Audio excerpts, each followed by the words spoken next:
जोड़ी से परेशान होकर श्लोक अपना सिर खुजलाता वहां से चला जाता है। चलो अब मैं भी कीर्तन में जा रही हूँ। इस पर जैसे ही सास कमरे में अपना पर्स लेने जाती है तो वहां नाश्ते की प्लेट रखी देख मुस्कुराने लगती है और नाश्ता करके घर से बाहर निकलते हुए कुछ पैसे टेबल पर रख जाती है, जिसके कुछ देर बाद सिलेंडर वाला घर आता है। ओ मुरी मैया, मैं सिलेंडर के बारे में तो बिल्कुल भूल ही गई थी। घर खर्च के सारे पैसे भी मम्मी के पास है और श्लोक से बोला तो उल्टा 4 बात सुनाएंगे। प्राची ये सोच ही रही होती है कि अचानक उसका चेहरा चमक उठता है और वो घर में आकर इधर उधर देखने लगती है। तभी उसकी नजर टेबल पर रखे पैसों पर पड़ती है, जिन्हें वो सिलेंडर वाले को दे देती है। ये सब श्लोक देख लेता है। अच्छा बेटे, इतना बड़ा घोटाला, सबके सामने मैं तेरी दुश्मन और पीठ पीछे तेरी मेरी यारी। इस पर श्लोक एक प्लान बनाता है और शाम को सब एक साथ बैठे होने पर बोलने लगता है। माँ, तुम दोनों की बहुत लड़ाई होती है, इसलिए मैं सोच रहा हूँ कि प्राची को उसके घर छोड़ाऊं। इससे वो भी खुश रहेगी और तुम भी।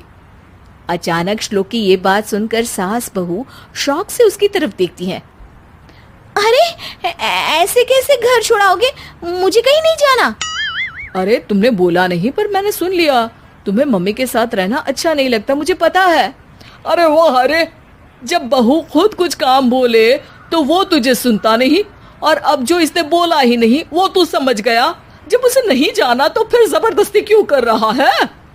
अच्छा, फिर आपको मौसी के घर छोड़ाता हूँ। बस अब आप दोनों एक घर में एक छत के नीचे नहीं रह सकती। मैं इस टॉम एंड जेरी की जोड़ी को और नहीं झेल सकता। है? ऐसे कैसे नहीं रह सकते?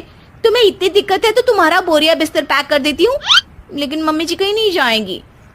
बिल्कुल यही सुनना था मुझे। अगर दोनों में इतना ही प्यार है फिर हर वक्त ये लड़ाई का नाटक क्यों करती हो?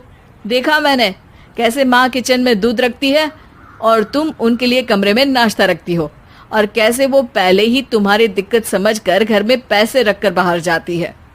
अरे भाई, इतना ड्रामा तो डेली सोप में भी नहीं होता जितना तुम दोनों ने इस घर में फैलाया हुआ है। तू हमें टॉम एंड जेरी बोलता है ना, तो याद कर वो दोनों भी एक दूसरे को बाहर वालों की बुरी नजर से बचाने के लिए हमेशा सबके सामने लड़ते थे, लेकिन अकेले में दिक्कत के समय मदद भी तो करते थे। बस हमारा रिश्ता भी कुछ ऐसा ही है। और वैसे भी अगर सास बहू में तू मैं नहीं होती तो दुनिया वालों को कहानियां कैसे मिलेंगी?